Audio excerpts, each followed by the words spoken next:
اعوذ باللہ من الشیطان الرجیم بسم اللہ الرحمن الرحیم وما محمد الا رسول، اور نہیں ہے محمد مگر وہ رسول ہیں، ان کے محمد صلی اللہ علیہ وسلم انسان ہیں، رسول ہیں۔ قد خلت من قبلہ الرسل، بے شک گزر چکے ہیں من قبلہ ان سے پہلے رسول محمد صلی اللہ علیہ وسلم سے پہلے جو ہیں وہ رسول گزر چکے ہیں، محمد صلی اللہ علیہ وسلم بھی ایک رسول ہیں۔ افاماتا، کیا پس جب یہ فوت ہو جائیں، ٹھیک ہے نا، او قتلا انقلبتم،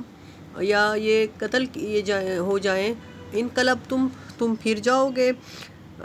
علی اعقابکم اپنی ایڑیوں کے بل، الٹے پاؤں لوٹ جاؤ گے،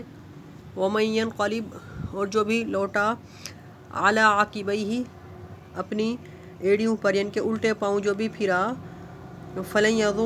یضر اللہ شیئا، بس وہ ہرگز نقصان نہیں بگاڑے گا، ہرگز نہیں بگاڑے گا شیئا اللہ کا کچھ بھی، یضر اللہ نہیں بگاڑے گا وہ اللہ کا کچھ بھی، وسیجزی اللہ الشاکرین اور ان قریب اللہ تعالیٰ جزا دے گا، بدلہ دے گا شکر کرنے والوں کو۔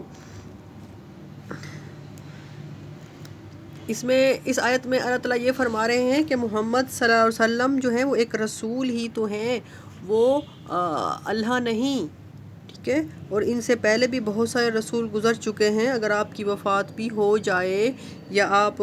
شہید آپ کو کر دیا جائے تو کیا تم لوگ الٹے پاؤں پھر جاؤ گے؟ اور جو کوئی الٹے پاؤں پھرے گا تو وہ اللہ کا کچھ نہیں بگاڑے گا، اللہ فرماتے ہیں وہ اپنا ہی نقصان کرے گا، اور اللہ تعالیٰ جو ہے شکر گزاروں کو جو ہے وہ ثواب دے گا۔ اس میں ایک تنبیہ فرمائی ہے کہ رسول اللہ صلی اللہ علیہ وسلم جو ہیں ایک نہ ایک دن اس دنیا سے رخصت ہونے والے ہیں، اور آپ کے بعد بھی مسلمانوں کو دین پر ثابت قدم رہنا ہے۔ اس سے یہ بھی معلوم ہو گیا کہ اس عارضی شکست، یہ غزوہ احد کا اس میں آیات ہیں اس کا تذکرہ چل رہا ہے، تو اس عارضی شکست کے وقت حضرت صلی اللہ علیہ وسلم کے زخمی ہونے اور وفات کی خبر مشہور ہونے میں یہ قدرتی راز تھا کہ جو آپ کے جانثار صحابہ کرام تھے وہ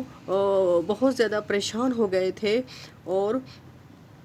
وہ ایک دم ہوش و حواس جو ہے ایک طرح سے جیسے کھو دینا، وہ ان کو کچھ پتہ نہیں چل رہا تھا۔ تو اس پھر آیت میں اللہ تعالیٰ فرما رہے ہیں کہ محمد صلی اللہ علیہ وسلم جو ہیں وہ انسان ہیں، اگر وہ فوت ہو جائیں یا شہید ہو جائیں تو کیا تم لوگ جو ہو وہ اسلام سے واپس پھر جاؤ گے، جہاد سے واپس پھر جاؤ گے، ٹھیک ہے۔ تو اس میں یہ تنبیہ فرمائی جا رہی ہے کہ رسول اللہ صلی اللہ علیہ وسلم جو ہیں جن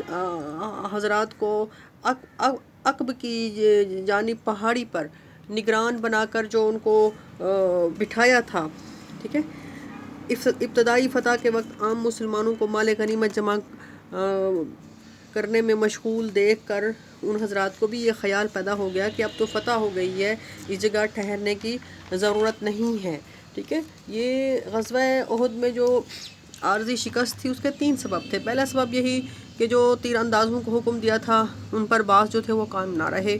ٹھیک ہے، ان میں اختلاف ہو گیا کہ کوئی کہتا تھا کہ ہم کو یہاں جم میں رہنا چاہیے، اکثر نے کہا اب یہاں ٹھہرنے کی ضرورت نہیں رہی، چل کر سب کے ساتھ مال غنیمت میں لگ جانا چاہیے، ٹھیک ہے۔ تو پہلا سبب تو ان کے آپس کا جھگڑے کا تھا۔ دوسرا سبب ان کے یہ تھا کہ نبی کریم کے قتل کی خبر مشہور ہو گئی تو مسلمانوں کے قلوب میں کمزوری پیدا ہو گئی، جس کا نتیجہ بزدلی اور کم ہمتی کی صورت میں ظاہر ہوا۔ تو وہی اللہ تعالیٰ فرما رہے ہیں کہ اے مسلمانوں کہ اگر ان کے محمد جو ہیں وہ انسان ہیں، ٹھیک ہے۔ اس میں اللہ تعالیٰ یہ بھی فرما رہے ہیں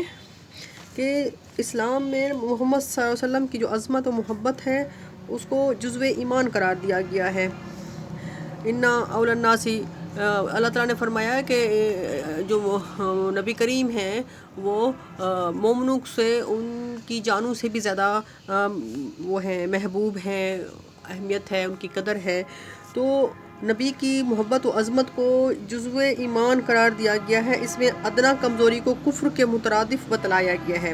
تو وہیں یہ بات بھی اتنی ہی اہم ہے کہ کہیں مسلمان اس مرض کا شکار نہ ہو جائیں جس میں نصارہ اور عیسائی مبتلا ہو گئے تھے، کہ کہ حضرت عیسیٰ علیہ السلام کی عظمت اور محبت کو پرستش اور عبادت کی حد تک پہنچا دیا تھا، اور اللہ تعالیٰ کا انہوں نے شریک بنا لیا تھا۔ حضرت عیسیٰ علیہ السلام کو اللہ مان لیا تھا یا اللہ کا بیٹا مان لیا تھا، اس کی اتنی محبت اور اس کی پرستش میں آ گئے تھے۔ تو یہاں اللہ تعالیٰ یہ فرما رہے ہیں کہ اگر محمد جو ہے وہ انسان ہیں، نبی ہیں، ان کو بھی ان سے پہلے بھی انبیاء گزرے ہیں، اگر اس کو یہ فوت ہو جائیں یا شہید ہو جائیں تو کیا تم اسلام سے جو ہے واپس پھر آؤ گے؟ تو آگے اللہ فرما رہے ہیں وما کان لنفس ان تموت، اور نہیں ہے کسی نفس کے لیے کہ ان تموت کہ اسے موت آئے، الا باذن اللہ مگر اللہ کے حکم سے، یعنی کہ کوئی انسان اول تو ایسے نہیں مر سکتا بغیر امر ربی، جب اللہ کا حکم ہو تو پھر اس میں انسان کو اتنا گھبرانے یا اتنا پریشان ہونے کی ضرورت نہیں ہونا چاہیے، حکم ربی مان لینا چاہیے، ہوش و حواس بحال رکھنے چاہیے۔ اللہ فرماتے ہیں وما کان لنفس ان تموت، اور نہیں ہے کسی نفس کے لیے ان تموت کہ وہ مرے، الا باذن اللہ مگر اللہ کے حکم سے، وہ یعنی کہ وہ فوت ہوتا ہے، کتابا مؤجلا، وہ لکھا ہوا ہے ایک مقررہ وقت، اللہ کی جانب سے ہوتا ہے مقررہ وقت ایک لکھا ہوا۔ ومن یرید ثواب الدنیا نؤتیہ منہا، اور جو چاہتا ہے دنیا کا ثواب نؤتیہ ہم دیتے ہیں منہا اس سے، ومن یرید ثواب الآخرۃ، اور جو چاہتے ہیں آخرت کا ثواب نؤتیہ منہا ہم اس کو دیتے ہیں، وسنجزی الشاکرین، اور ہم عنقریب جزا دیں گے شکر کرنے والوں کو۔ اس میں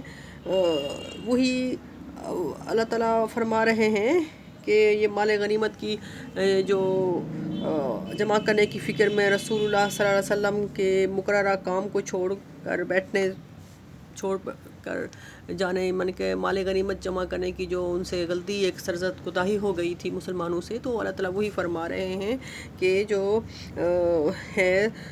یعنی کہ مال غنیمت اس کو محفوظ، اس کو جمع کرنا جو ہے حقیقت کے اعتبار سے جو ہے وہ نری دنیا طلبی نہیں جو شرعاً مذموم ہے، بلکہ مال غنیمت جمع کر کے محفوظ کرنا، پھر اس کو اس کے مصرف میں صرف کرنا بھی ایک جہاد ہے اور عبادت ہی ہے۔ تو اللہ تعالیٰ فرما رہے ہیں کہ اور عبادت میں ہی ان حضرات صحابہ کا شریک ہونا صرف طمع دنیاوی نہیں تھا، کیونکہ شرعی ضابطہ سے وہ اس مال کو جمع کرنے میں شریک نہ ہوتے تب بھی ان کو مال غنیمت میں وہ حصہ ضرور ملتا۔ تو اس لیے یہ نہیں کہا جا سکتا کہ ان حضرات نے جو ہے صرف دنیا کے طمع کے لیے اپنے مقام کو چھوڑا، لیکن جیسا کہ پہلی آیت کی تفسیر میں بتایا گیا ہے کہ تھوڑی لغزش اور بھی یعنی کہ بڑوں کی جو ہوتی ہے تھوڑی سی کوتاہی بھی بڑی سمجھی جاتی ہے، تھوڑے سے معمولی جرم کو بھی بڑا سخت جرم قرار دے کر عتاب و خطاب کیا جاتا ہے۔ تو اسی لیے یہاں بھی وہی معاملہ ہے کہ مال غنیمت جمع کرنے میں کچھ نہ کچھ دنیاوی منفعت کا تعلق بھی ضرور تھا۔ تو اللہ تعالیٰ فرما رہے ہیں کہ ومن یرید ثواب الدنیا، جو چاہتا ہے ثواب دنیا کا نؤتیہ منہا ہم اس کو دیتے ہیں، ومن یرید ثواب الآخرۃ، اور جو چاہتا ہے ثواب آخرت کا نؤتیہ منہا ہم اس کو دیتے ہیں، وسنجزی الشاکرین، اور اچھا بدلہ ہم عنقریب یعنی کہ دیں گے شکر کرنے والوں کو، قدردان ہیں ہم جو ہے اچھا بدلہ دیں گے ہم شاکرین شکر کرنے والوں کو۔ وَكَأَيٍّ مِّن نَبِيٍّ، پھر اللہ تعالیٰ ان کی ہمت بڑھا رہے ہیں صحابہ کرام کی، مسلمانوں کی، کہ وَكَأَيٍّ مثال دے کے بتا رہے ہیں کہ کتنی نبی قاتلہ جو وہ لڑے، معاہُ ان کے ساتھ، ربیون اللہ والے، کثیرun بہت سارے، کہ پہلی امتوں میں کتنے ایسے نبی تھے کہ جن کے ساتھ اللہ والے جو تھے وہ مل کر انہوں نے جہاد کیا تھا۔ تو یعنی کہ وہ نبی شہید بھی ہو جانا یا پریشانی بھی آ جانی، شکست بھی آ جانی، ٹھیک ہے نا، مسلمانوں کو یا نبیوں کو، تو اللہ تعالیٰ فرماتے ہیں وما ضعفوا، تو وہ نہیں کمزور ہوتے تھے، ٹھیک ہے، ضعفوا وہ نہیں، فما وہنوا، تو وہ نہیں کمزور ہوئے، سست نہ پڑے، لما اصابہم جو ان کو پہنچا، فی سبیل اللہ اللہ کی راہ میں، اللہ کی راہ میں جو ان کو تکلیفیں مصیبتیں وغیرہ پہنچی تو وہ کمزور نہ پڑے، سست نہ پڑے، وہنوا سست نہ ہوئے، وما ضعفوا اور نہ ہی وہ کمزور ہوئے، انہوں نے نہ کمزوری ظاہر کی نہ وہ سست پڑے، وما استقانوا اور نہ ہی وہ دب گئے، یعنی کہ انہوں نے جو بہت سارے نبی جو تھے اللہ تعالیٰ فرماتے ہیں وہ لڑے اور ان کے ساتھ بہت سارے اللہ والے والے یعنی کہ میدان جہاد میں ہوتے تھے تو ان کو جو مصیبت وغیرہ پہنچتی بھی تھی ادھر اس میں، تو وہ نہ سست پڑتے تھے، نہ وہ کمزور ہوتے اور نہ ہی وہ دب گئے۔ واللہ یحب الصابرین، اور اللہ پسند کرتا ہے صبر کرنے والوں کو۔ اور صرف یہی نہیں کہ وہ کمزور یا سست نہ ہوئے، ان کی تو زبان تک بھی جو تھی وہ نہ لڑکھڑائی۔ اللہ تعالیٰ فرماتے ہیں وما کان قولہم، اور نہیں ہوتی تھی ان کی بات الا ان قالوا، مگر وہ کہتے تھے، وہ کہتے ربنا اغفر لنا، اے ہمارے رب اغفر لنا، ہم کو بخش دے، ذنوبنا، ہمارے گناہ، اے ہمارے رب ہمارے گناہوں کو بخش دے، واسرافنا فی امرنا، اسراف اور ہماری زیادتی، فی امرنا ہمارے کام میں، اور ہماری زیادتی کو جو ہے ہمارے معاملات میں جو ہے زیادتی کو معاف کر دے، وثبت اقدامنا، اور ہم کو ثابت قدم رکھ، ثبت جما دے ہمارے قدموں کو، وانصرنا علی القوم الکافرین، اور ہماری مدد فرما کافر قوم پر۔ فآتاہم اللہ ثواب الدنیا، پس دیا اللہ نے ان کو، ٹھیک ہے، ثواب دنیا کا، اللہ نے ان کو دنیا میں بھی انعام سے نوازا، وحسن ثواب الآخرہ، اور اچھا حسن مطلب اچھا ثواب انعام آخرت اور اچھا انعام ہے آخرت کا، اور اللہ نے ان کو دنیا میں بھی انعام سے نوازا اور ان کا جو انعام ہے ثواب ہے آخرت میں وہ زیادہ اچھا ہے۔ واللہ یحب المحسنین، اور اللہ دوست رکھتا ہے یا پسند کرتا ہے احسان کرنے والوں کو، اللہ دوست رکھتا ہے احسان کرنے والوں کو۔ صدق اللہ مولانا العظیم۔